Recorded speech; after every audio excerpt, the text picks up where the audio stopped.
This sode would not be possible without the support of our listeners, patrons, and sponsors. If you'd like to learn more about supporting the 3-Bit Gamer Show, check us out on Patreon at patreon.com/3BG. And a huge thanks goes out to our boss-level patrons, Christopher and Patrick.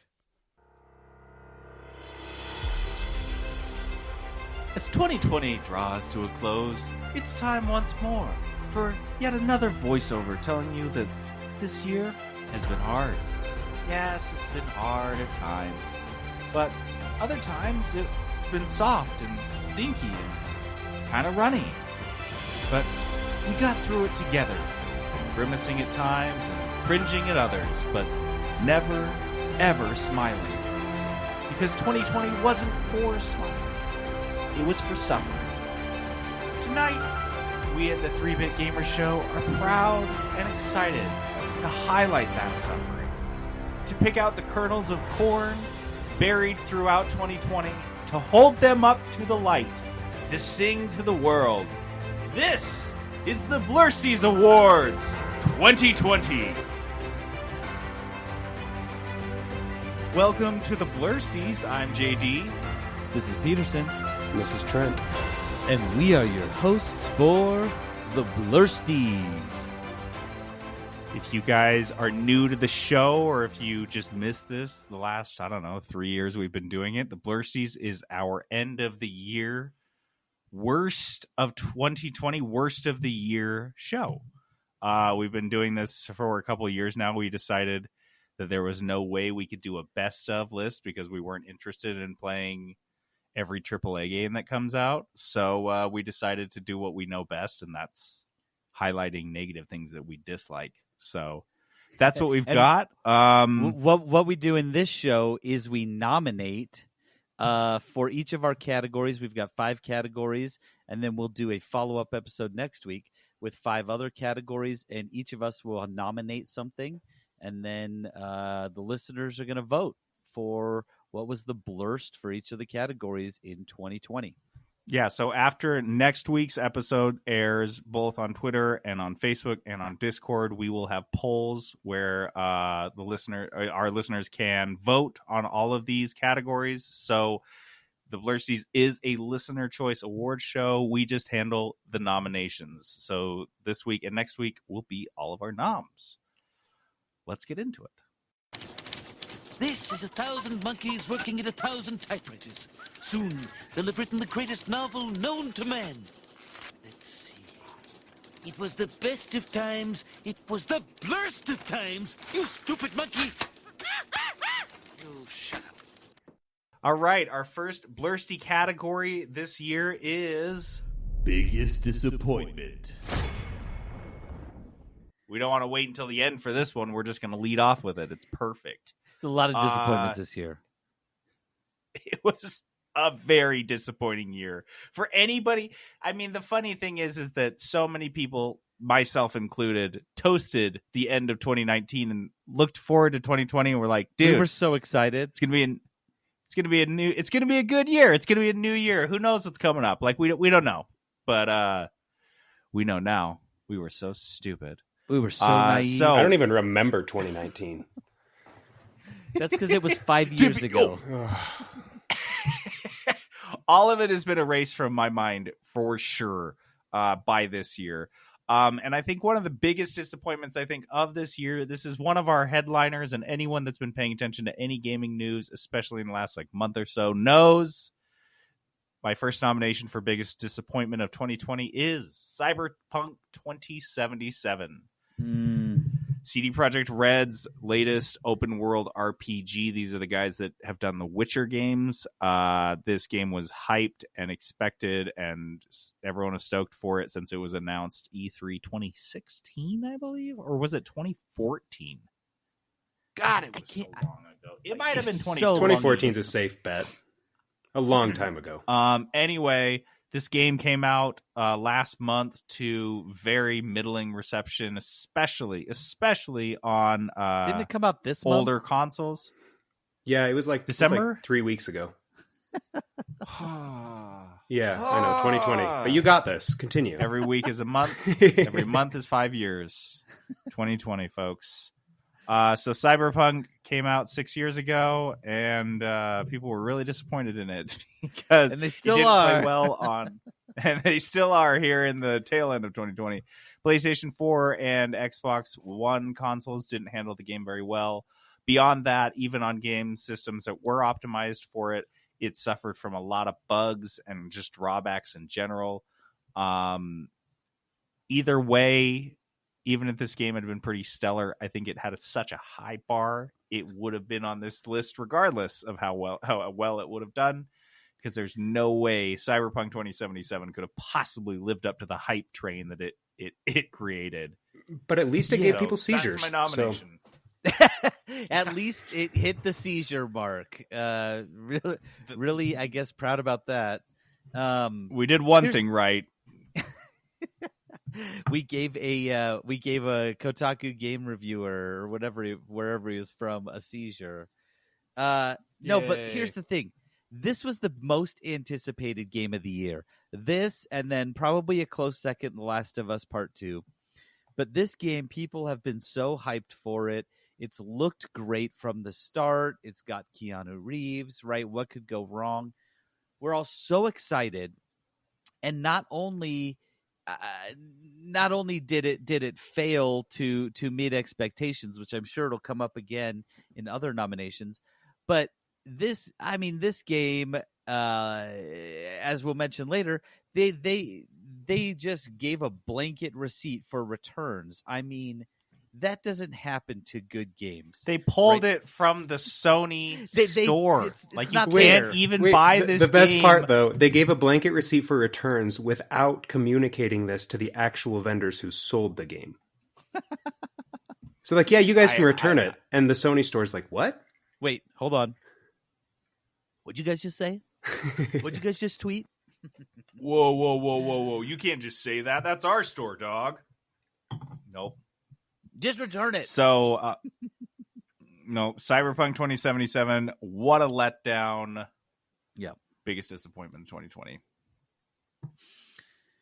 All right, so I've got Cyberpunk is disappointing, but I have been thoroughly disappointed by Ubisoft this year. So my nomination for biggest disappointment is Ubisoft, and here's why. If you have been paying attention, year one of the 3-Bit Gamer Show podcast, Ubisoft was on our crap list, right? We started in the toilet. So deep into the toilet. They won like 2 or 3 Blursties in year one. It was rough. They had a rough year. No, they easily swept the Blursties in our very inaugural Blursties show. Yeah. They were the winner of the losers for sure. And then they did a full 180. Ubisoft started releasing hit after hit after hit, just good games, making the right decisions, They were fixing old games. Yep, they spent time and money and energy fixing their games that we honestly gave them Blursty noms for, and they turned it around. As a studio, they turned it around more than I would have ever anticipated. But then 2020 reared its ugly head, and turns out, JD, Trent, we were all being hoodwinked.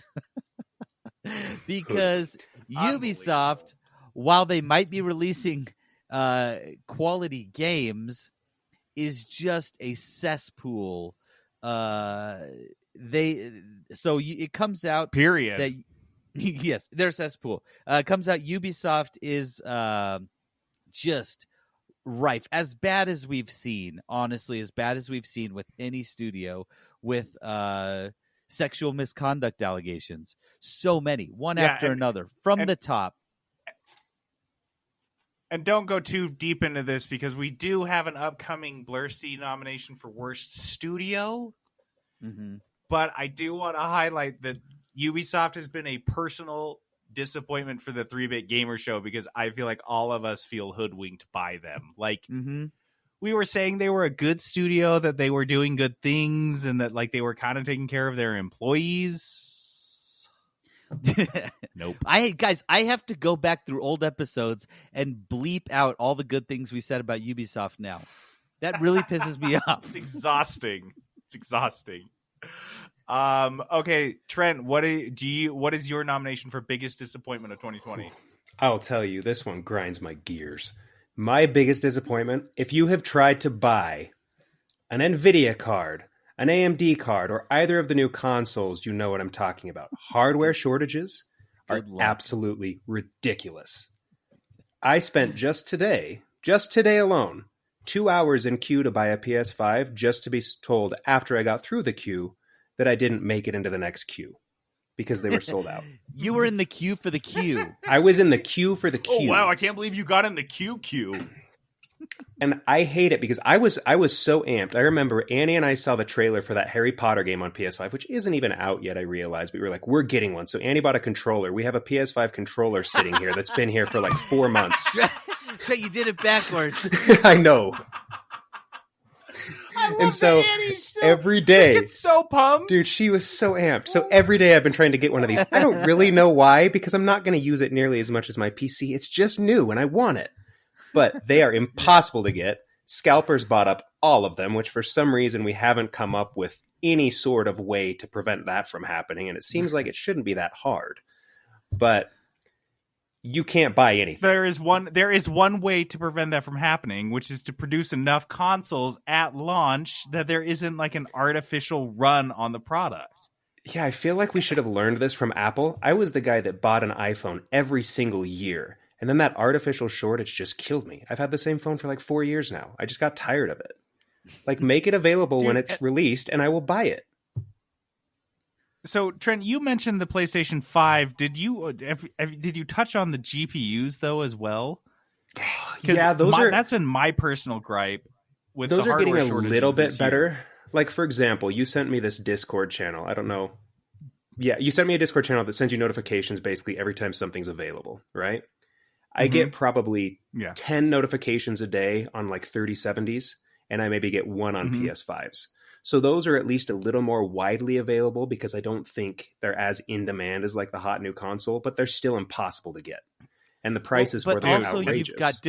You've got different companies making 3070s, right? Right. So you've got a bunch of different companies putting them out, but the prices though are still inflated because of this shortage.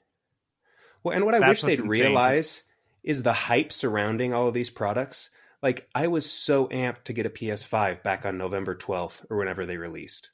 Now I'm like, I might get one next year. Like, I'm kind of like losing my steam. I don't really care as much anymore.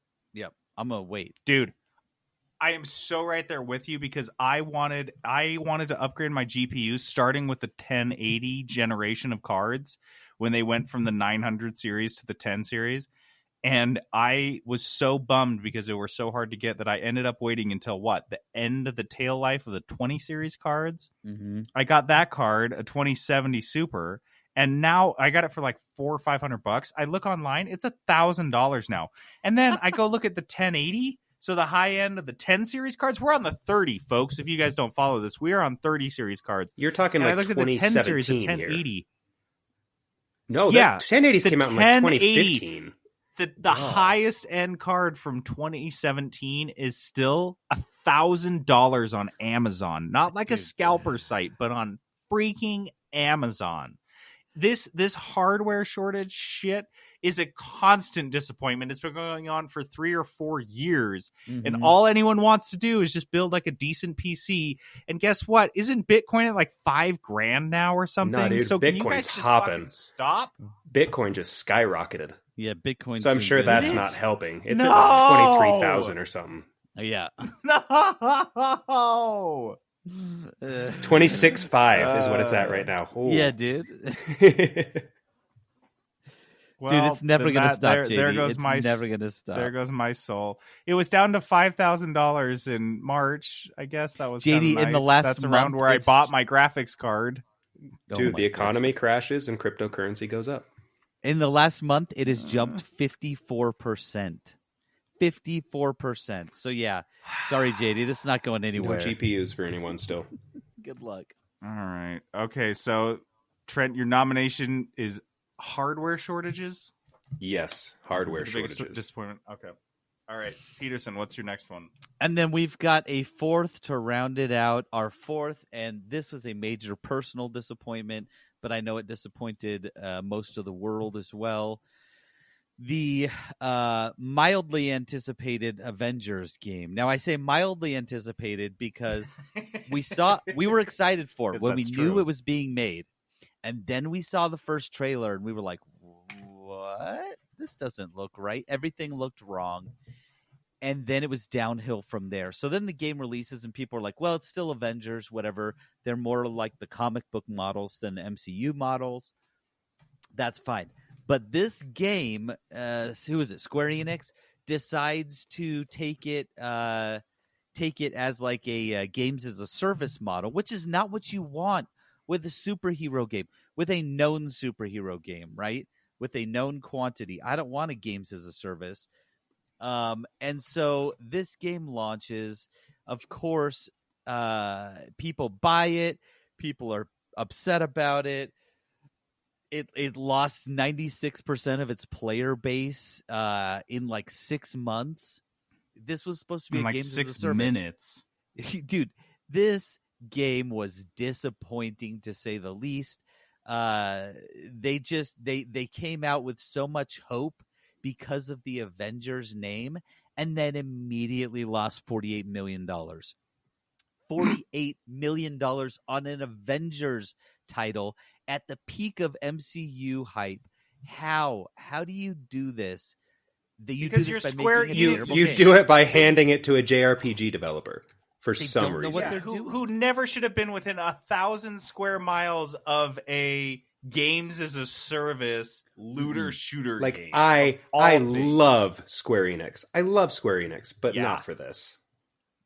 Yeah, this is head scratching.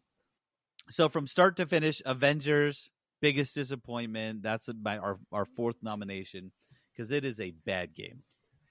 Yeah. Okay. So our next one. Wait, JD. Before you go on, we do have a late breaking Blursty nomination coming from an unknown listener sent into our voicemail. So let me play that real quick.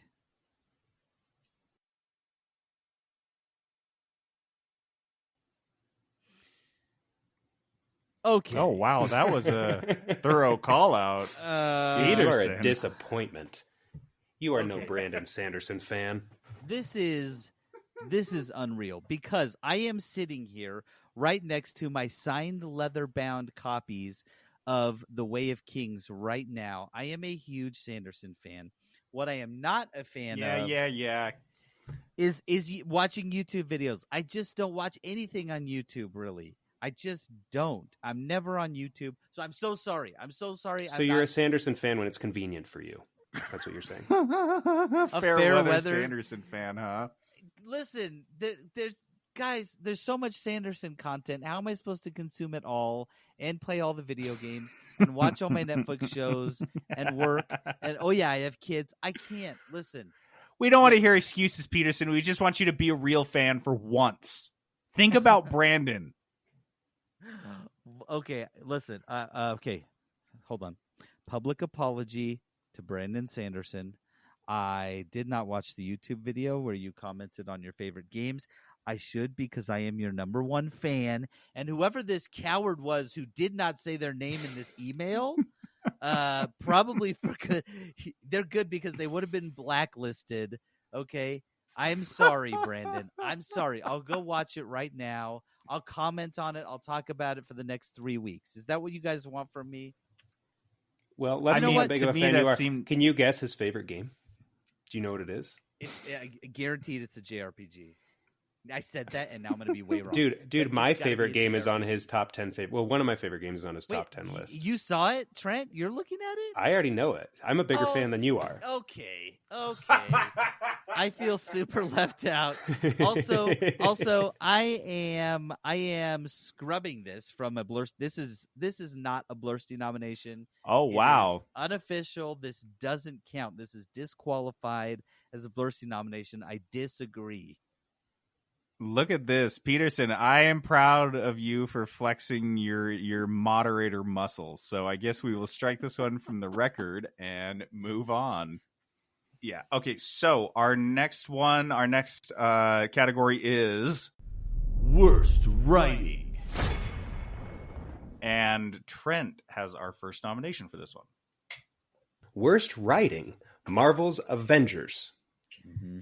So like I was saying, at the peak of MCU popularity, you have like this perfect opportunity to make this game that everyone wants because Endgame came out. Everyone wants some Avengers, and we're not getting anything this year. We've had the movies canceled. We've had everything canceled. And you give it to Square Enix, who JRPGs have notably bad writing. Like, the gameplay's fun, the visuals are cool, but the writing's just bad. The stories are always cringy. It's always like teenage drama. Everyone's in high school. Always. Which is what this seems like. Example. Full disclosure, I did not play this game all the way through. I've watched plenty of people play it. I've watched YouTube videos for it just to see what this is all about. Miss Marvel is like supposedly like the starting characters where the story kind of starts off, and she's just this fangirl for the Avengers. And then 5 years later, that fangirlness has not grown out of her. She's this cringy JRPG fangirl character who's just obsessing over the Avengers. All of the other characters are the most obvious, predictable versions of themselves you could possibly have. Like, it's this safe, you're not presented with any character choices that could possibly tarnish their clean Disney image. And it just unfolds exactly like you would expect it to. Everything I've seen about this game and the story and the writing is that it's just the most awful experience to play through. It's got fun visuals, and that's about it. It is vanilla. It's vanilla ice cream at Baskin Robbins, right? It is generic vanilla ice cream. Just the. They're like, well, you're like, wait, Baskin Robbins, why do you have Kroger brand vanilla ice cream here? Like, this is for and you. And they're like, you want toppings because those cost a lot. Oh my gosh. Yeah, that's this game. All right, Peterson, what do you got for your nomination for worst writing? I'm so excited for this one, you guys. Okay. Just the title on this one. The title of the latest Leisure Suit Larry installment. As we know, I am a huge fan of Leisure Suit Larry. The game is called Wet Dreams Dry Twice. I hate it. The sequel to Wet Dreams Never Don't Dry. Yeah, Never Dry. Don't dry. And so they wanted. Is this game still around? I remember Leisure Suit Larry from like the early 90s. It's super sexual predatory. Like this is Ubisoft's guidebook. But Wet Dreams. It's a Ubisoft simulator. Oh my gosh. Wet Dreams Dry Twice. Guys, this is like, first of all, that makes no sense. You know, they were just trying to put like a 2 in there somewhere, and they thought this was super clever. It's not. It's really gross. First of all, Wet Dreams Never Dry was really gross, and then Wet Dreams Dry Twice is like, I just don't like it. I'm uncomfortable. This shouldn't exist. This was the least clever version of that name they could have come up with. I want to get the guy that writes the Leisure Suit Larry game titles together with the person that writes all of the Asylum film titles, and I want them to write a book. Dude, together. They could really make a magical book. Seriously. They really could. It would have to rip off marvelous. Something major, but it could be good. So for me, the worst writing of 2020 genuinely goes to 2020 itself, because what was more poorly written than a year that for us, most of the people on this show featured a earthquake, pandemic, an inland hurricane, and everything else in between that just came for everyone else during 2020. none of it really made sense. It was just like over the top. Like if you were watching this as like a sitcom, you'd be like, okay, that's too much. It jumped the shark in like we jumped like 4 or 5 sharks right at the beginning. Like Spider-Man 3, just roll back. Too much at once. They're like, oh no, it's a shark jumping year now. All we do on this show is jump sharks. And everyone just wait, adjusted, wasn't that too. a bad thing? We're like, no, jumping sharks is awesome. You're gonna love it. Just wait. We're gonna jump so many sharks. no, And it's that's tight. What this year was. And after a while, you'll be like, everything is this is like how things should normally go. 1 in 1,000 Americans are dead, dude. 2020, the writing just no. I hated it, you guys. It was the worst. So that's mine. But on a different one, a much more tangible one. This one, worst writing. We always like to award it sometimes to the author themselves. This year's author for worst writer is Alex Hutchinson. Alex Hutchinson, the self-billed Stadia director, who was actually just he was a former director at a studio that was acquired by Stadia. I still don't know what it's called. Stadia. But if you guys remember, Alex Hutchins went on a Twitter spree. I mean, these things, like 15 minutes is all it takes. All it takes is 15 minutes tweeting dumb shit, and your career can end. Put the phone down and wipe, okay?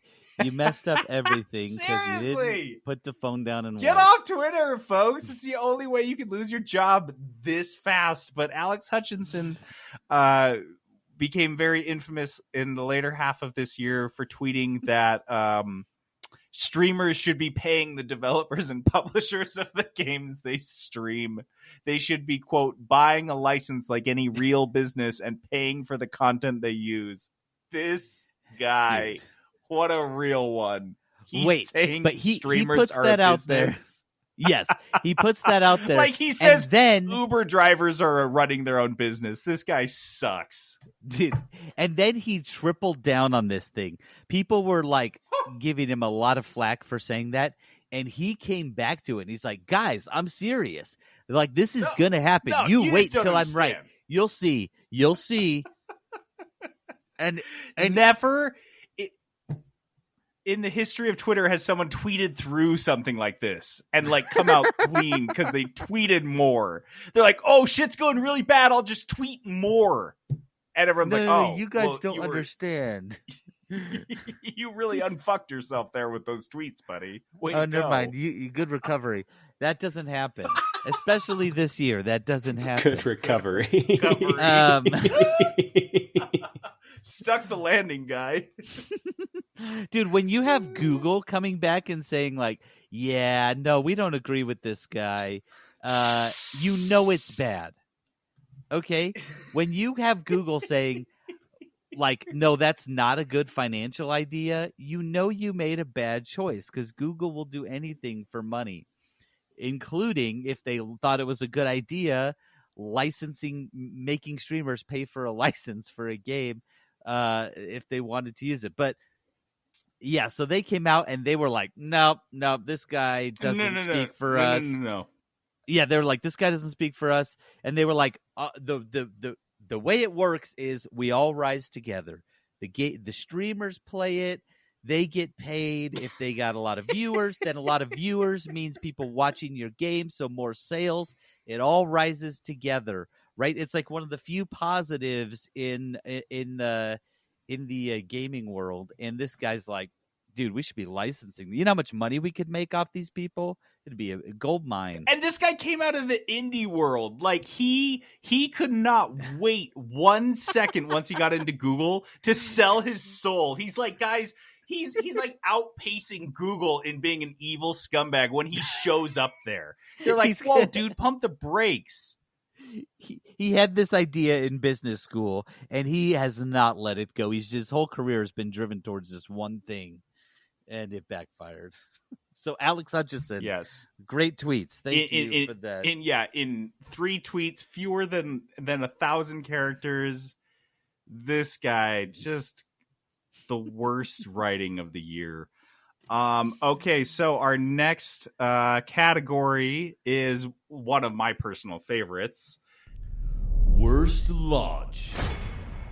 And that is pretty nebulous because don't forget, you guys, a couple years ago, we nominated North Korean dictator Kim Jong-un for his failed, Their failed ICBM missile launch.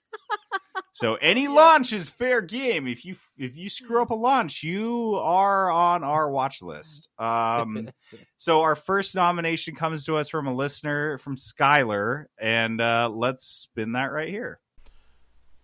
Hey everybody, Skylar here again for this year's Blursty nominations. I was tagged by the lead bidiots to talk about worst launch of 2020. It was a hard choice between two games that I felt had the worst launch of 2020, but after much mulling about, my decision comes down to Crucible. At first, I was going to nominate Cyberpunk 2077 for this award, even though the game is fun if you have something nice to play it on. But Crucible takes the cake. I've been a gamer for most of my life, and I have never heard of a game being unreleased.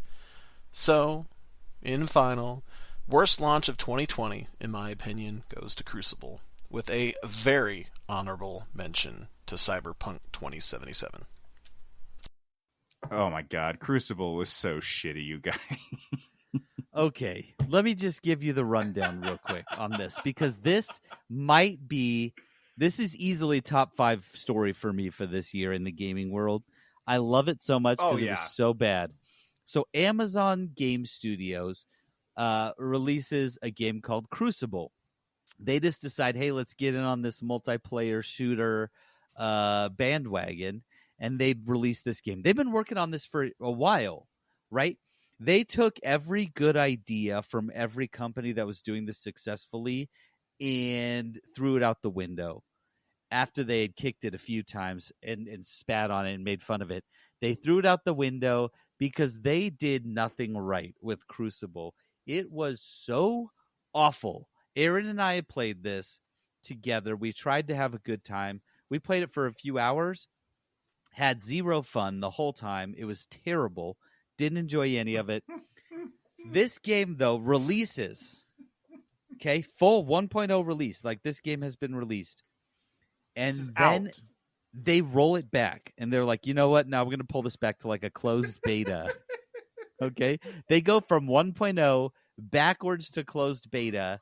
And then Full cancel it entirely. Cancel the game. This happened within like 6 months, you guys, from launch to completely deleted. How bummed out would you be if you were one of the few people that just loved it when it actually launched? Like, this was your game. Yeah, this was your game, and then like 60 days later, it's just gone. Dude, you know these rockets that Elon Musk is working on that land back down on the platform? This is like if we watched a launch and the rocket got like, I don't know, 100 feet off the platform and was flying all janky. And they're like, oh, no, cancel it. They land it back down on the pad, and then a bunch of engineers come and just disassemble it. And they're like, no, fuck this. It's done. It's done. And everyone's like, wait, what was it? What about that $1 billion rocket you launched it like 100 feet up, and that's it? You're done? That's it? It just came back? And they're like, that's it. It sucked. You guys, it sucked. No, this is Amazon deciding they need to build rockets as well that also land after being launched. And instead of landing right side up, they have wheels come out of it and try to land it like an airplane. And the whole thing just implodes on itself. And they're just like, this never happened. Just forget about it. Peterson, you literally just described the entire history of the American shuttle program, the space shuttle program. That is fantastic. Thank you. It was Amazon Crucible. What, America's foibles, trying to get a spaceship that lands on wheels. What the fuck were we thinking? That was so stupid. What if there was a spaceship? Yeah. But it had wheels. Yeah, wait, why? It's a spaceship. Johnson, I think that's the least of our concerns. I think the biggest concern is if it can go function in space. No, we need the rubber wheels in space. This isn't going to work. We got to make this work, guys. Yeah, but what about later when it lands in the desert? This is Amazon Crucible, by the way. This is them. Amazon, this is you. This is what you sound like. You are the shuttle program. You sound stupid. Trent, what is your nomination for worst launch? Worst launch for me was Warcraft 3 Reforged. Let's rewind a little bit. BlizzCon 2018. Blizzard reveals this 6 years awesome back. It's for real.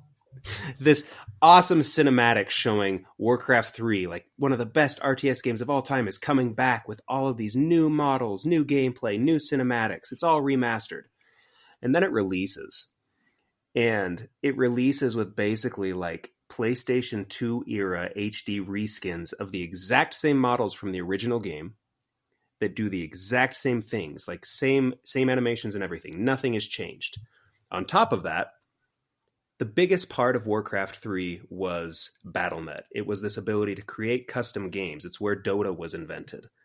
Mm-hmm. Battle.net launches, and it actually has removed features from when people were logging on just like weeks prior on the original Warcraft 3. You can't create clans. There's no ladder system. Yeah, there's no matchmaking. You get matched with random players of any skill level, so there's no MMR. They put the chat window in front of the menu, so you can't really use it. Single player campaigns not really playable.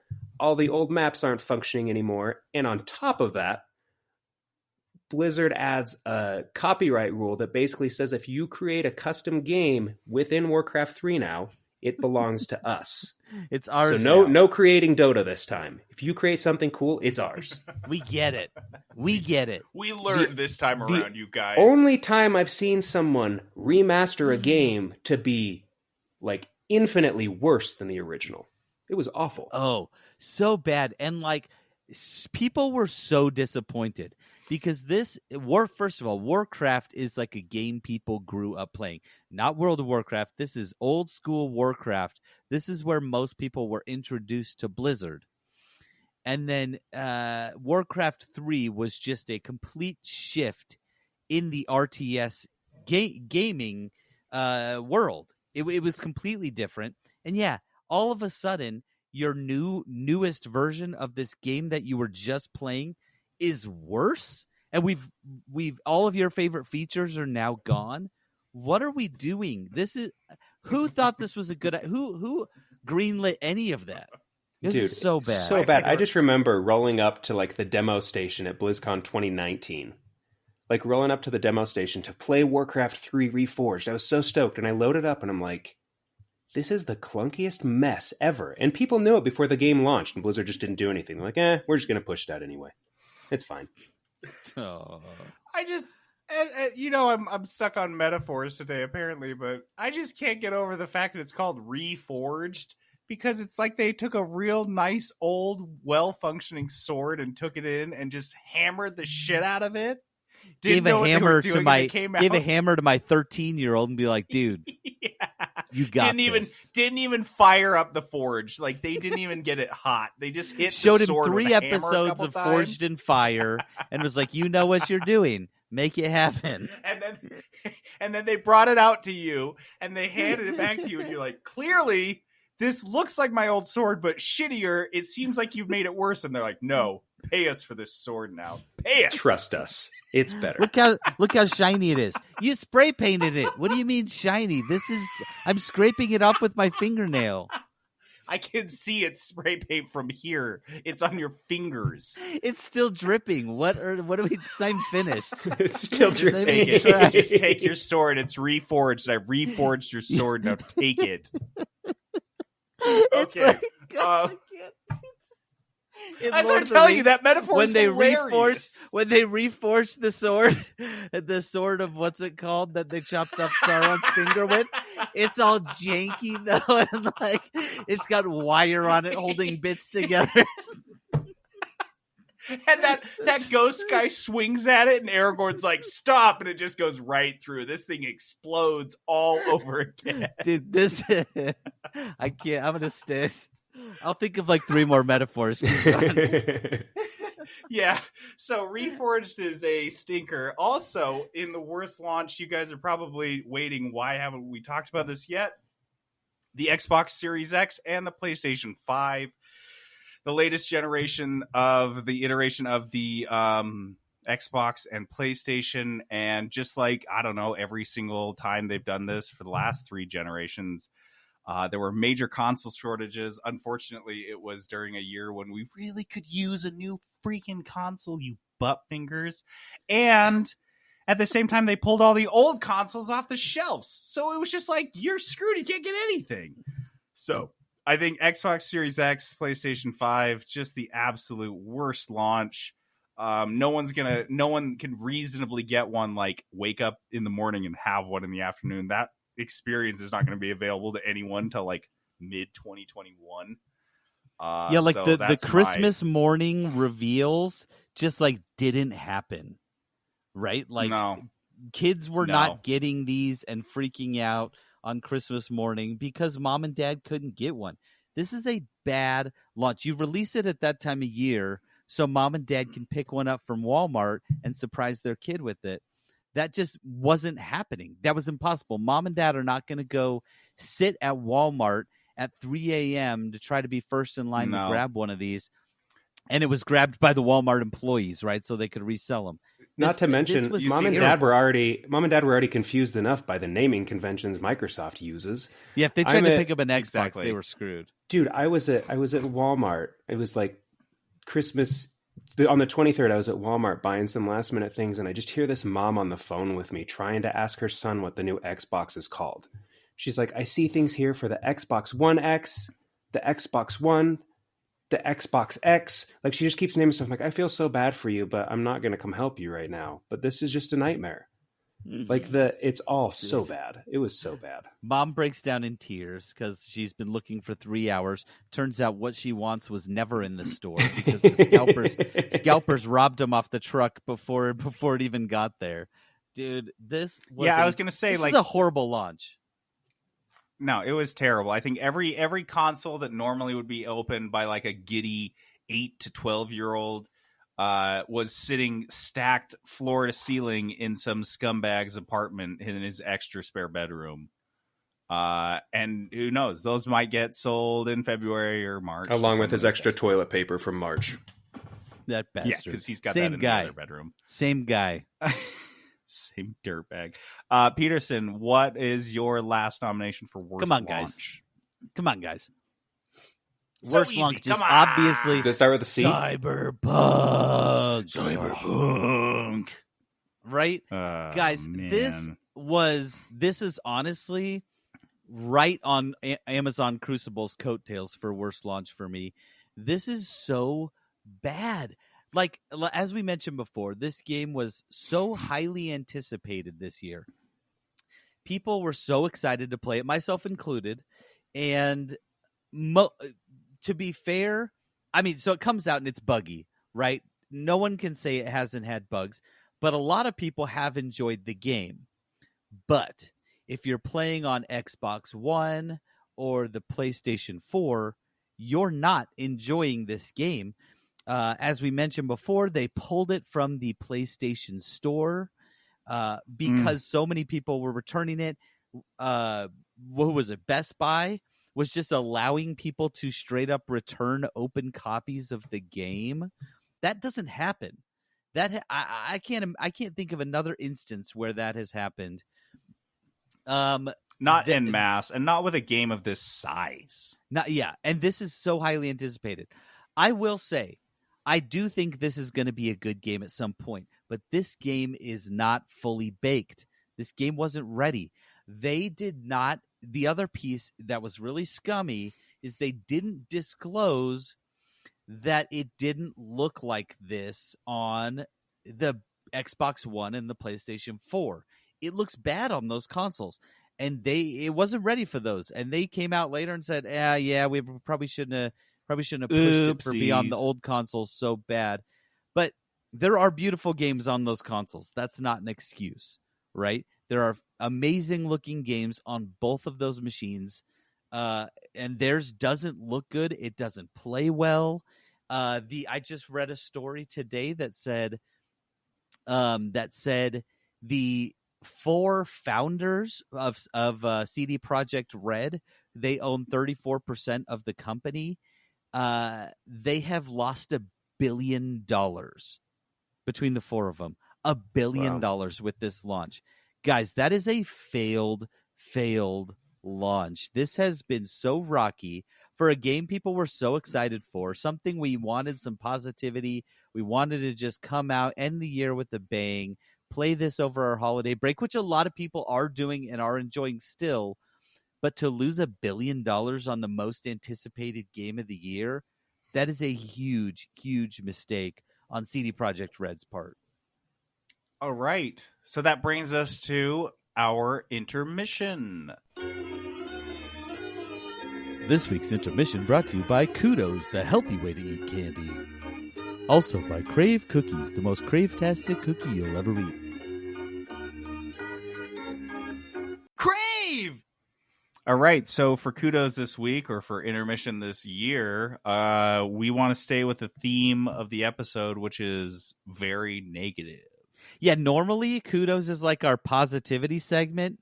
Not today, guys. This is not a positivity episode. If you wanted to feel good, this is Pudos. Yeah, go back to last week Kudos. Or whatever. This is a negative episode, so this is an anti-Kudos today. All right, so my anti-Kudos goes to Wonder Woman 1984. What the hell did you do to Wonder Woman? Dude, I called this. I knew this was going to happen. I knew it. I was excited for Wonder Woman because I loved the first one, and I knew so good. that these guys did not have the chops to follow up on their accidental victory with the first Wonder Woman, because it was the only good one of all of those DCU movies. The entire DCU. So you knew they were going to pork it. They were like, what did we do good? Let's just do that over and over and over and over and over and over. And that's what they did with 84. I called it. I'm so happy. Have you seen it yet, Peterson? There was an hour-long stretch where you don't even see Wonder Woman. You see the actress who plays Wonder Woman. I don't remember what, Diana? You see Diana, but you don't see Wonder Woman for a full hour. Awesome. Dude, I think my brother gave me the best review possible of this film. This was his review. I fell asleep during it, woke up, rewound at 15 minutes, and then promptly fell back asleep during the same segment. You can't even try to like this movie. It is so intensely unlikable for every single possible reason. I really wanted to watch it and like it. Jenna, we don't really buy a lot of movies unless we really want to support the studio. So Jenna, one of the few movies she's ever bought is the first Wonder Woman. So we sat in I guess just horror for the entire 2.5 hours of the film. Pretty silent. Every once in a while, one of us would be like, ugh, are you kidding me? Really? But for the most part, we were quiet. And then at the very end, the credits rolled. And I just turned to her. I was like, and she's like, that sucked so bad. I was like, oh my God, thank God. But hey, at least they already greenlit a third one. I don't even know where this. I would love to do an in-depth thing. I don't want to spoil it for anyone, but I would love to just do an in-depth 20-minute just tear down of why everything that's wrong with this film. But what a great way to close out 2020 than just to tarnish one of the best. I think one of the best comic book movies that we've had. Top 5 comic book movie for me is Wonder Woman. I really did enjoy it. Yeah, so let's just destroy that legacy and just leave it all shitty and stinky, because that's what 2020 is all about. All right, I've got another anti. Yeah, I've got one. An anti-kudos. I've got a Pudos. Poo-Pudos. I wanted to pick up a new series that I hadn't seen, and so I was scrolling through Netflix. The trending, it gives you the top 10 list. And there was this show on it called Sweet Home. And it looked bizarre enough for me to be like, yeah, I'll watch this. And it's a Korean series, TV show, where people are turning into monsters, actual monsters, not 2020 monsters, just actual like real monsters, and so it's about these people living in an apartment complex, and then these like super gory, bloody monsters. People start just turning into them. We don't know why. The premise seemed interesting. There was some good moments, but I watched episode 1 and was just scratching my head.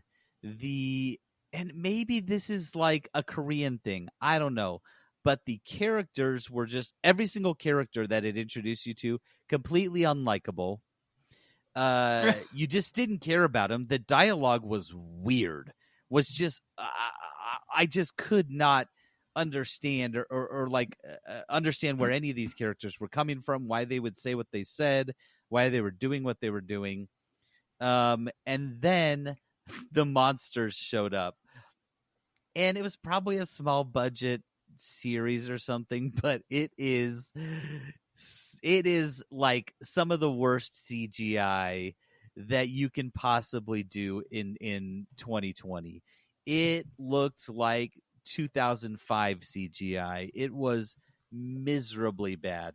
And at the end, they kind of scroll out into the wasteland that is now the outside world, and all of the monsters are just running around, and it looked so bad. It was comically bad, but this wasn't a funny show. Is it like The Asylum? Yes, it was Asylum level bad. In terms of like the CGI, I was like chuckling to myself in what's supposed to be a horrifying moment. I was laughing because I was like, this looks so stupid, and I just can't just muster up the desire to watch episode 2. So Sweet Home, I know it's trending on Netflix. If you've watched it all the way through, please let me know. But I watched episode 1 and hated it so much.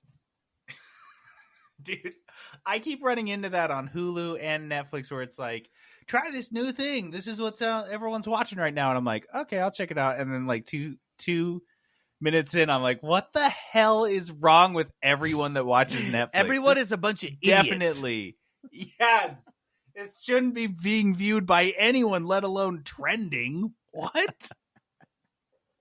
Why was this even made? I hate this. And on that note, what a perfect segue back into the Blursties. Okay, so our next category is Worst Gamer Rage. Gamers love to get mad, and we love to get mad about it. So, Trent, you have our first Gamer Rage nomination. Yeah, I do. So, this was back in, I don't know, sometime a few years ago in 2020. It was the NASCAR driver that rage quit during his virtual race and then proceeded to lose his sponsor after that. I just had to do some digging on this because I'd kind of forgotten the whole story here. Turns out it's actually Bubba. This guy's been in the news a lot this year. He's had a rough Wallace. Wait, it's Bubba Wallace? Yeah. The it's dude the same guy that found in the his noose in his garage. 2020 has been 6 trillion years long. Those two things happened in the same year? Nope. Dude, to the same guy? So I did some digging on this guy. This guy has a history of just having an awful temper. There are compilations of him on YouTube just throwing tantrums on the raceway. But in this, so obviously he's now a #1 streamer. Yeah. So in this virtual race, he gets cut off by one of the competitors and ends up rear-ending him, causing a huge crash behind him. And then when his car just like rematerializes in the pit lane, which let's remember, this wouldn't happen in real life. People would actually be hurt. He throws down his controller and claims, "That's it. That's why I don't take this shit seriously." And then quits the game with a loud peace. Then, like hours later, he takes to Twitter and just starts making fun of the gaming community. And he says, and I quote, Smart. "Ha ha ha, I'm dying at my mentions right now. I ruined so many people's day by quitting a video game. Ha ha, a video game. Damn, quarantine life is rough." Dude, this dude just killed it this year. Tweet through it. Bro. Keep going. You'll come back around. You'll loop around. You'll be back in the positive. And everyone will be Because like, "Oh, in a you were year right. where no one Gamers gets are to work and you losers." get the opportunity to participate in something, let's quit. Dude, this is so bad. And to go after gamers, obviously this guy doesn't know the audience because gamers never forgive and never forget, right? This like one thing and they're like, no, I hate Bubba Wallace now. Never watched NASCAR before, but I hate him. I don't even know Dox him. who he is, but he's the worst. Dude, We're here's the doxing best him. part, say- though. I pull up this YouTube video, and I didn't notice this the first time. NASCAR's using, like, N64 graphics for these races. Did you watch any of those? Yeah, I know this is kind of like a They're like side simulators. tangent, but it was bad looking. I guess it needs to be, like, pretty low stress on whatever system they're running, but whew, it was rough to Dude, watch. Peterson, you said he doesn't get gamers, and I categorically disagree. Bubba Wallace apparently is like the truest gamer at He is a heart. gamer. This shit comes so naturally to him. I'm sorry, getting That's super true. mad and triggered during an online match and then raging about it is perfectly in line. But then to go to Twitter and call everyone losers for caring too much about it, like this guy just epitomizes what it means to be like a sore loser gamer, which is like really what epitomizes being a gamer. Oh, That's this true. game sucked anyway. Oh, everyone is cheating anyway. Oh, you guys actually were It's trying. just a game. Guys, it's just a That's game. Who literally an cares? insult. In the gaming lexicon, try hard for people who try to win the game too hard. That's an insult. No, Bubba Wallace is the truest of all of us gamers because this came to him on his very first video game, apparently. He just got it. He gets it. He gets what it is to be a Just gamer. fits in real snug. And let me keep that going because my nomination for worst gamer rage is gamers that are mad. They're just mad that about representation in video games, and they want to see more. Oh, I'm kidding, you guys. The gamers just want more gross depictions of women in video games. Bigger That boobs, is my smaller waist. nomination. That's all we want. What are we doing? It's not My hard. nomination for worst gamer rage is gamers that are so mad that the women in their games are not significantly or substantially sexualized. The first one was in this game, Serious Sam 4. This is the so Serious good. Sam series. I've never played this series, but apparently there is a character of a harpy in this series who's always topless, which I guess kind of fits the harpy theme. Oh, But, yeah. Yeah, that's what I want to see. Is like a pixelated harpy's boobs. Oh, But apparently, dude. some guys were mad enough that when they like, I guess they put a top on her of some kind, and there was like a half a second in the trailer for the game where you could see the harpy and you could see that she had a top and on, you like a could not blouse see or her something. boobs. That was enough to upset Unforgivable. people. Human beings had enough time in their fucking lives that they were able to get mad about this crazy detail that I just described to you. Also, There were in the guys, real Resident quick. Evil There were 3 guys tweeting. I was excited for this game, not playing it now Oh my because gosh. of the harpy had a shirt on. Dude, I love it. Also, in the Resident Evil 3 remake, I'm sorry, I just love the words in this. This made me laugh because gamers were legit tweeting this with like straight faces. They were so mad that they changed Jill Valentine's skirt to a skort. Okay. If you could tweet skort with a straight face and be like, listen, I don't come to Resident Evil for the skorts. I love this tweet. I guess Are the you ethics kidding department wins again. Dude, the ethics I department don't- wins yeah, the again. ethics department. I don't come to Resident Evil for the skorts. God damn it! You get those stupid skorts out of my video games. She needs All to this run around in a virtue mini skirt. signaling. Dude, I'm unreal. Unreal. Look, she was hot before, and now you ruined it. Because, And I mean, the only people that would discover the difference are the ones that are panning the camera like underneath her legs. trying to get an upskirt Otherwise, of you- this character. Who else can tell between a romper and a skirt unless you're like trying to look between the person's legs? Trying to get up there. What is wrong with you? It's a video game, you weirdos. Also, the last one, this is all this year. This is all just like, I can't believe, well, I can believe. I'm sorry, I should not say I can't believe, but just the level of misogyny to the level that you're like, I need The to open see misogyny. pixelated harpy tits in my game, or I'm upset. It ruined my day. The last one is Last of Us Part 2. The character Abby, who is, I believe, the antagonist for the first half, and then I guess the antagonist for the second half, but play she's her. a playable character, So yeah. she's still the antagonist, though, apparently.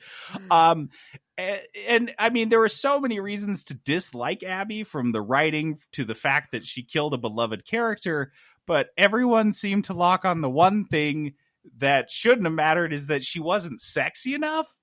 This Dude, not at this all. is like, are you kidding me? She had broad shoulders. She was buff, almost no boobs. Like, is this even in a video How game? dare What they? is this? I have to believe that these criticisms come from like these strange creature-like human beings who literally have never seen a real woman or any woman outside of like pornography. Haven't been out in public for like 16 years.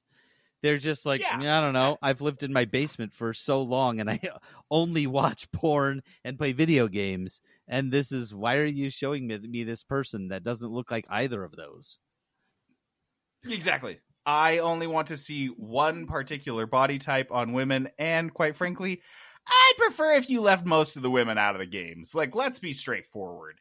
Women just make me uncomfortable in general. Yeah. Please don't make me talk to them in the game. Just don't make me even look at them in games. It's hard enough in real life. Background with a mini skirt and a tube top. That's all I want. That's all I want. A skirt. Hey, did he say skort? No, Wait. he didn't say mini skort. Fuck mini skorts. We Stop don't want saying mini skort. skorts in our games. I can't stop. I can't believe guys got mad about skorts. Do you have to like go look that up? You're like, oh, what type of garment is a shirt that looks like a skort? What? So I need to tweet about this. I need to be accurate. Like, It's so good. I'm sorry. Anyway, Peterson, you got our next nomination for Gamer Rage.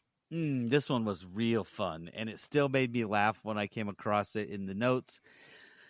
PETA, our favorite organization, PETA had a online organized protest in the beloved game Animal Crossing. Apparently, there was a museum that had fish tanks in it and fish swimming around.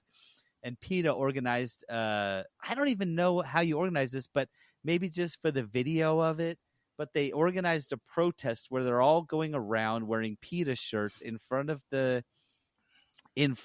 museum with signs that say empty the tanks and fish belong in the ocean, and then went as far to create and post a guide on how to play Animal Crossing 100% vegan. So this is no fishing, Vegan playthrough no catching of bugs. a game made entirely of animals.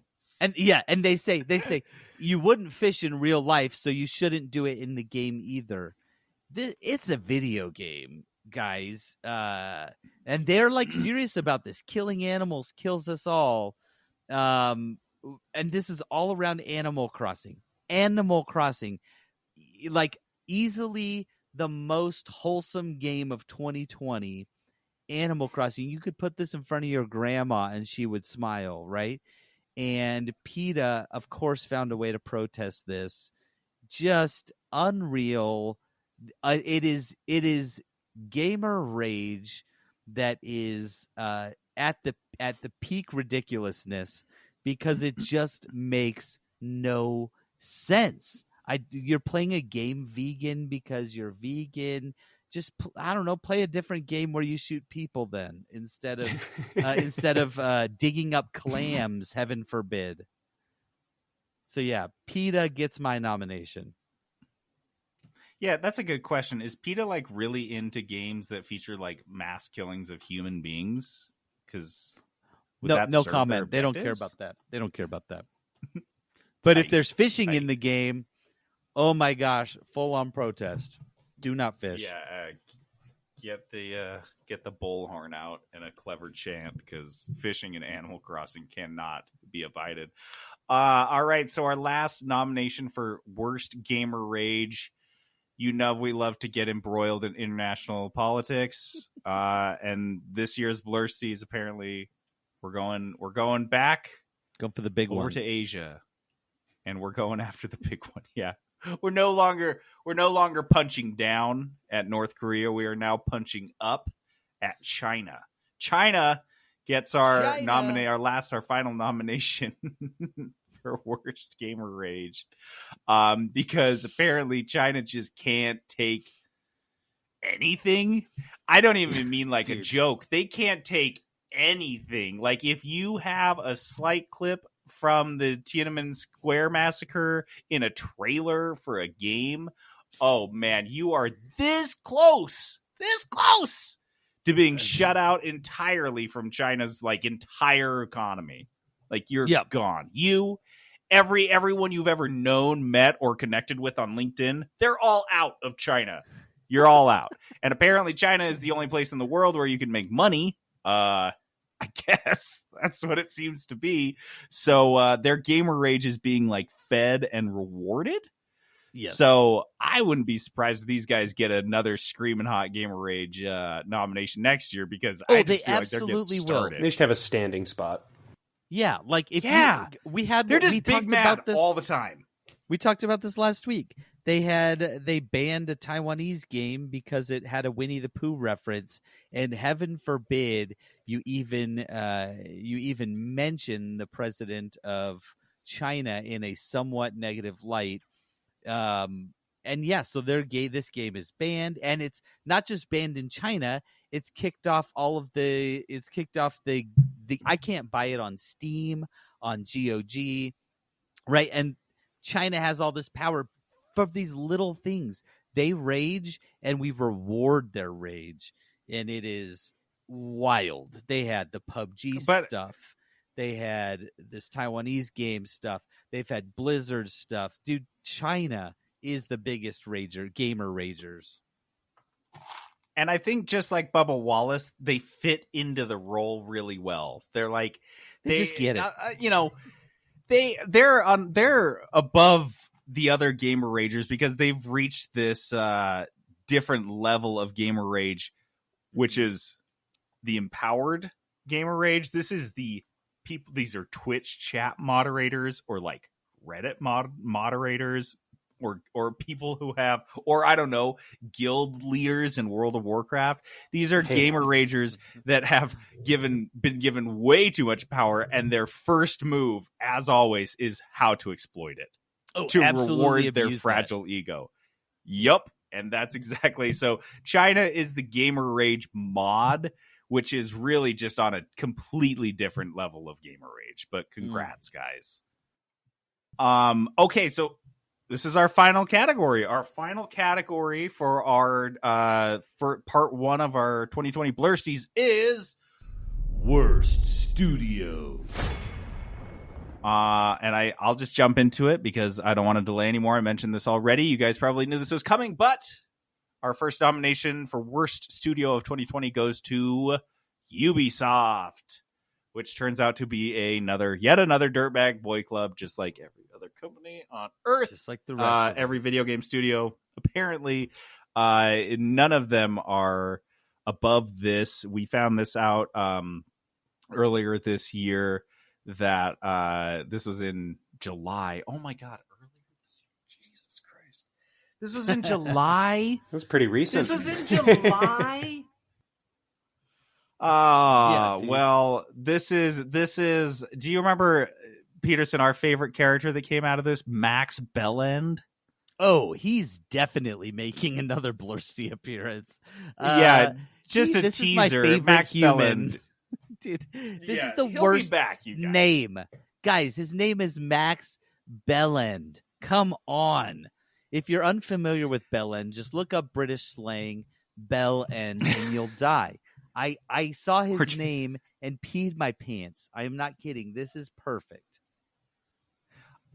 So if you guys just a brief refresher on everything, this was a huge expose that came out of Bloomberg, which discussed the decades of abuse, sexual harassment, impropriety, just general shittiness that came top down from Ubisoft. There was like a creative director dude who was at the top. He ended up being one of the people that was shit canned after this, but he was basically protected. Ubisoft was founded by 5 brothers out of Paris, France, and he was basically like protected by these brothers and given an undue amount of power that he just wielded like crazy. This guy would host team meetings in strip clubs, Awesome. which Oh I guess my I don't gosh. really. Yeah, sounds like so cool. That's everyone's dream, is to spend their working hours in a daytime strip club.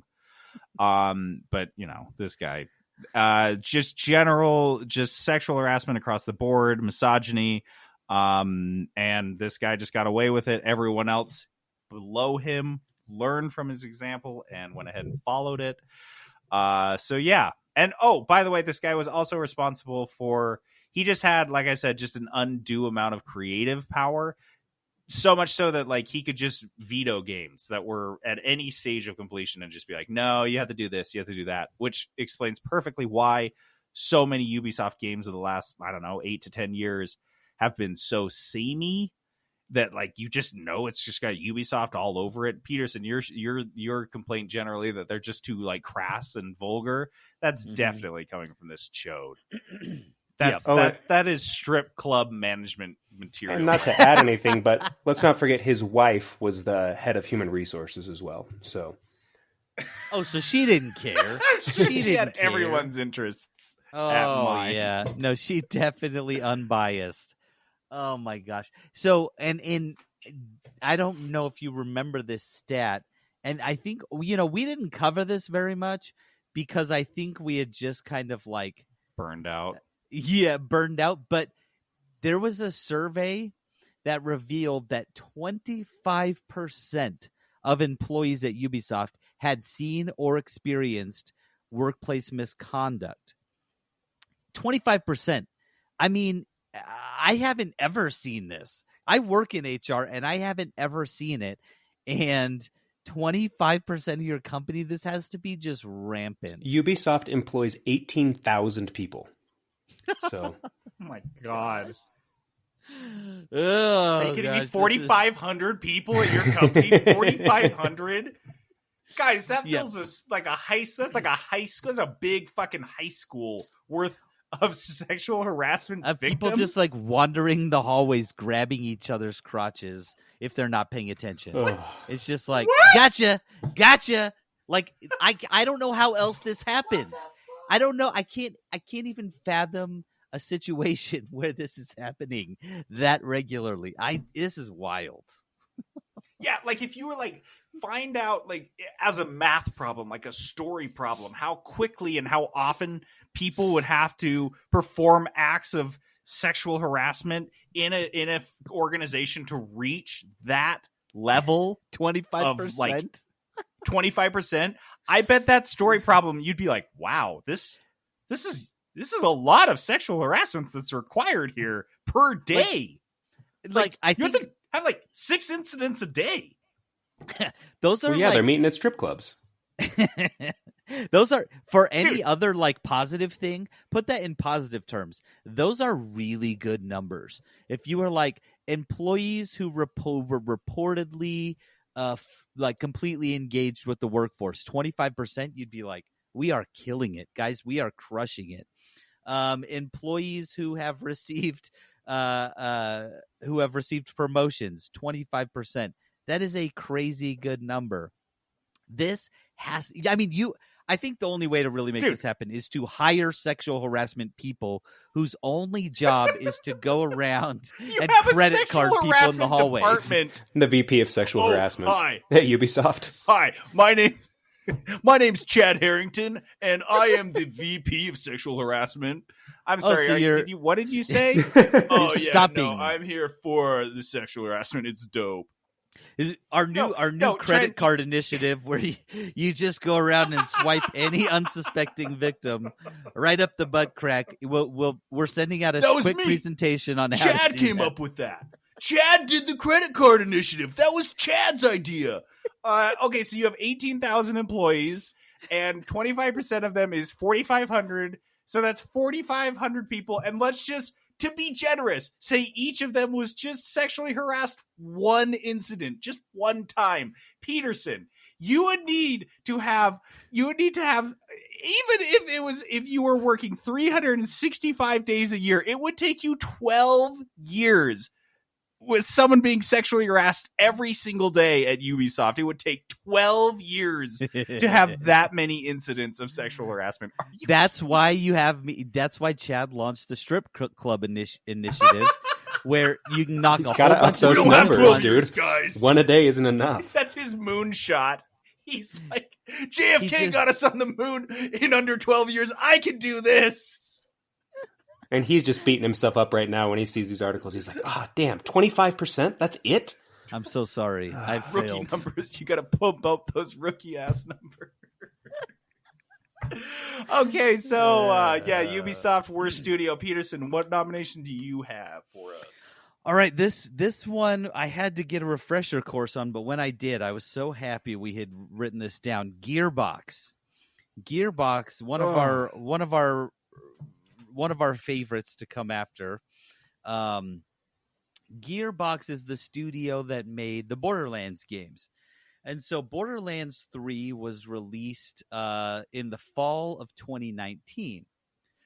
But April this year, genius corporate executive and CEO Randy Pitchford came out and said to all the employees that, well, guys, I'm so sorry. Yes, this game has broken so many sales records, but you are not getting the bonuses that we promised you would get. Now, I could understand it. Going through the article, they're like, well, they made some bad deals with the publishers that they had to meet, and the game, while it did break records, didn't sell, how much it thought it would sell, and then it costs way more to make a game these days, and so they just kind of made that mistake. However, all of that is forgivable, except for Gearbox is known to underpay their employees because they have this extremely generous wealth share program where the profit sharing program, where employees, 40% of profits are distributed out to employees in form of a quarterly bonus. Now, that is a major selling point for Gearbox, especially when they are making Borderlands 3. It was a recruitment tool they used. They were promising people, last time when we did Borderlands 2, we had people buying houses with their bonuses that they were getting. It was that big. 6-figure bonuses were a thing that was pretty regular for some of our more senior employees. They were touting this and selling their company to prospective employees as these major bonuses. And yeah, if you're someone who could go with that lower wage with the hope of maybe getting a major bonus at some point, like a huge bonus, that's worth it. Turns out everyone was anticipating this. They were told this. They were essentially promised this. But guys, get your bonus structure written out on paper, because Pitchford's going to come out and say, sorry, you're not getting the bonuses. And they got crappy bonuses, and they essentially broke their promise to all of their employees on a game that was a good game that sold like gangbusters. They just it was poor management. They under anticipated how much it would cost them to make this game. Just the management mistakes from top to bottom led to employees not getting the bonuses they were promised. That sucks, especially in a year like 2020 in April, right when things are starting to be told this isn't pandemic related. We just aren't going to be able to give you your bonuses this year. That sucks. Well, at least Randy Pitchford got some money, right? Yeah, and we hate Pitchford too. He is great for the Blursties, great for the news segment, not great for the world. It's a really good sum up for the Randy news Pitchford. segment. I really like that. Yeah, that could be on his tombstone, probably. Not great for the world. Sorry, Randy. Trent, what do you have for us?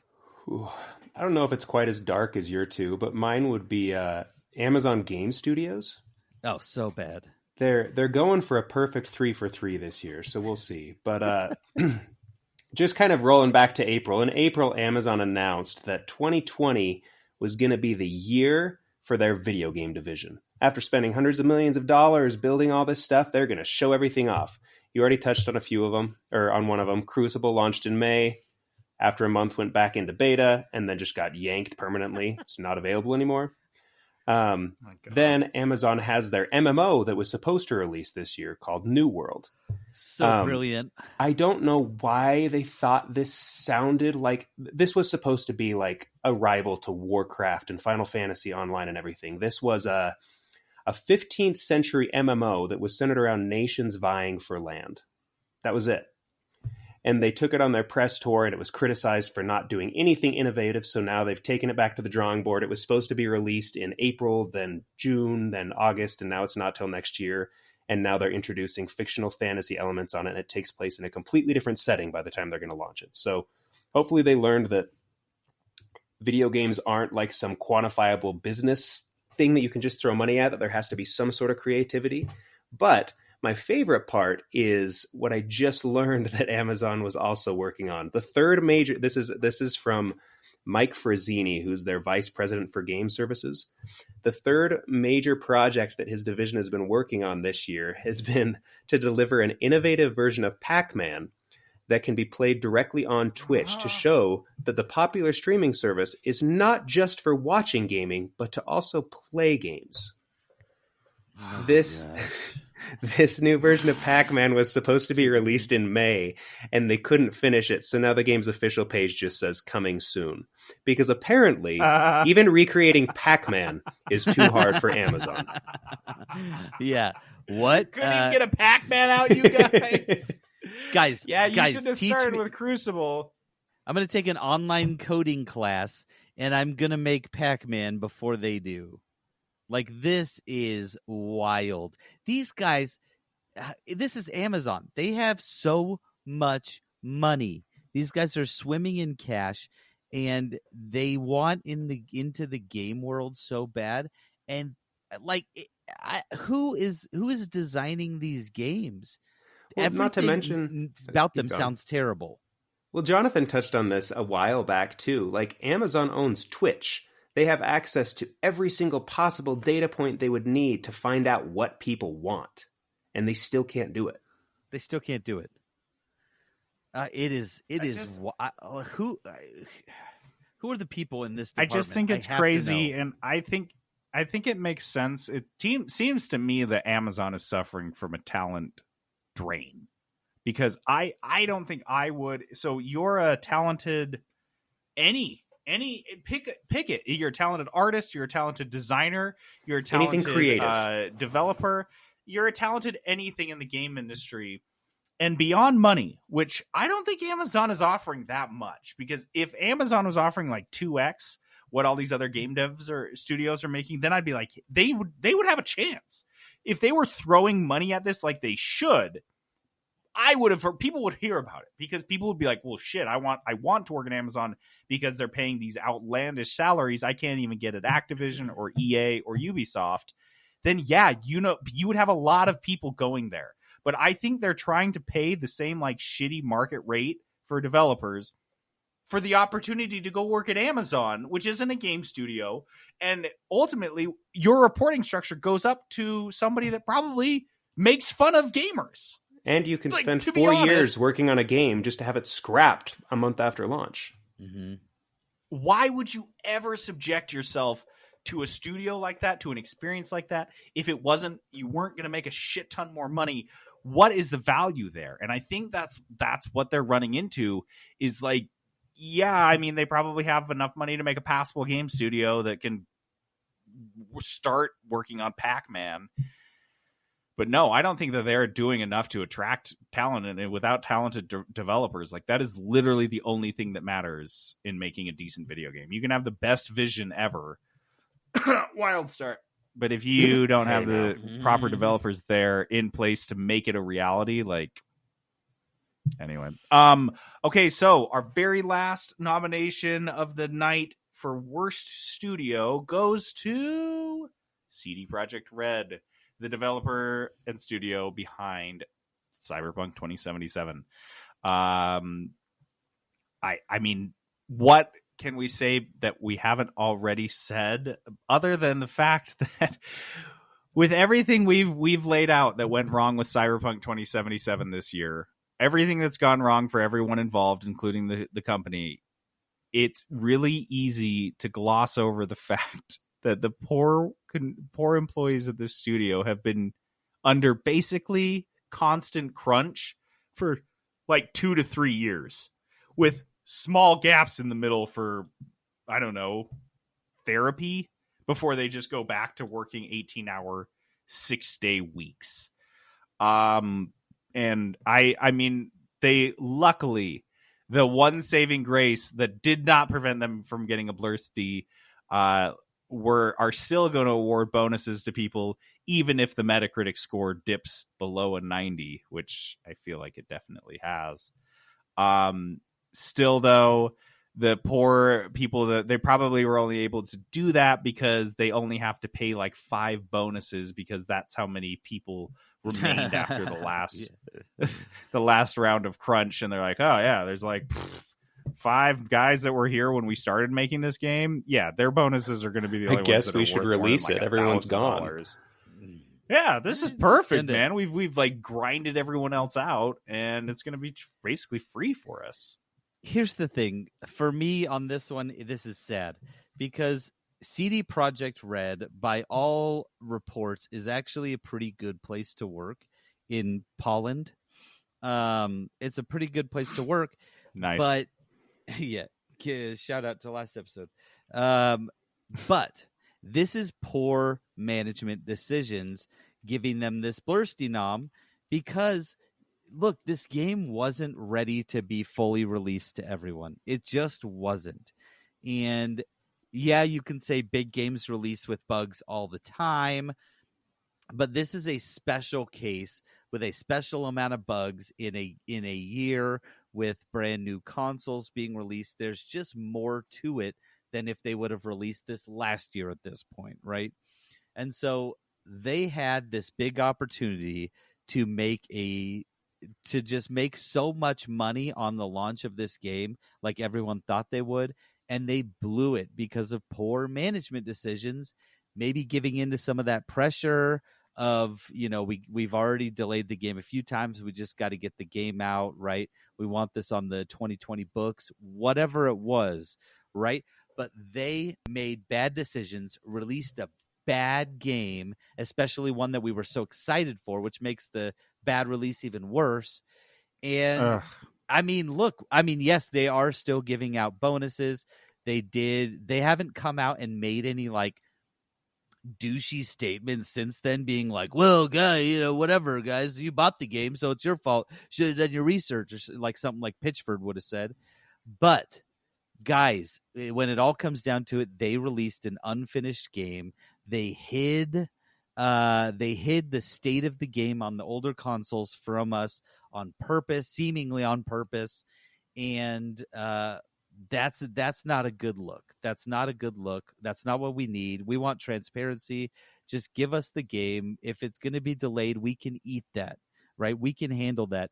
But giving us a bad game is more unforgivable. Well, and like you said, they were in the perfect position. These guys, for the past couple of years, have been like the white knights of the gaming industry. Mhm. Like, they released The Witcher 3, giving people, like, their whole thing is giving people, like, more than they pay for. Like, no big DLC, no all this crap. Like, you get the game for buying the game.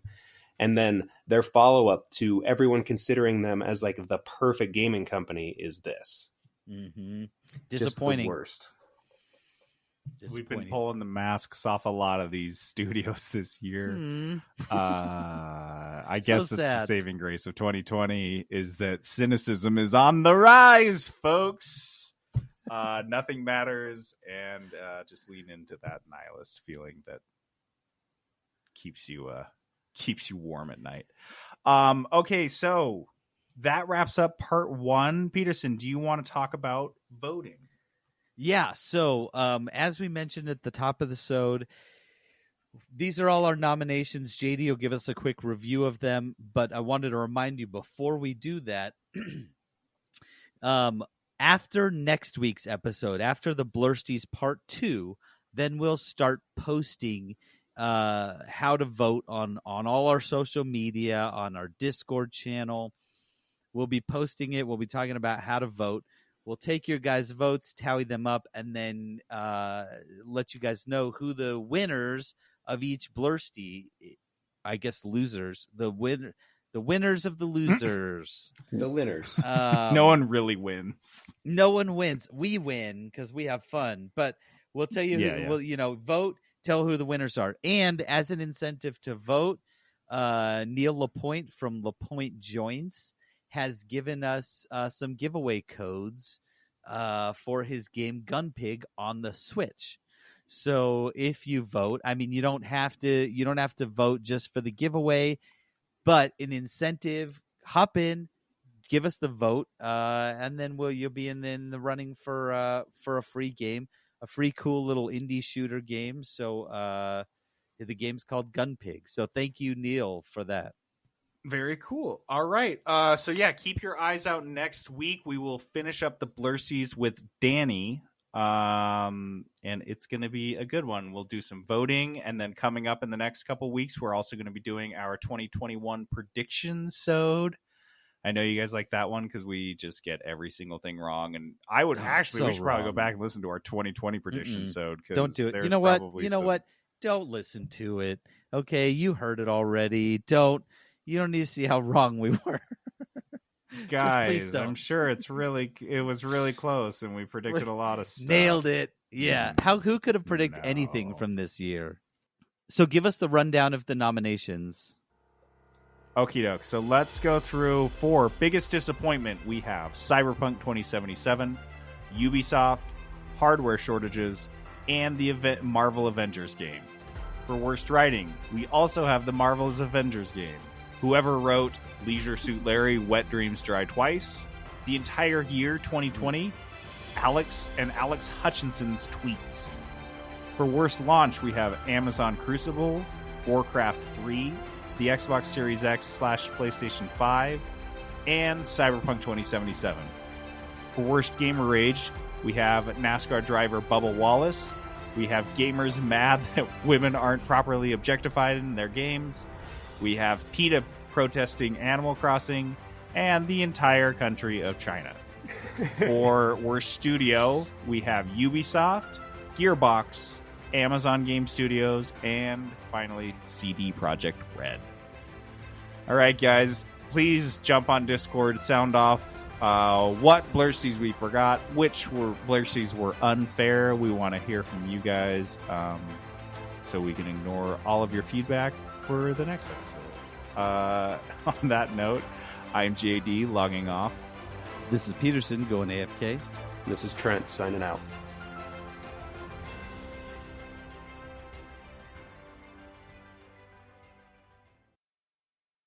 Peterson Productions. Oh yeah.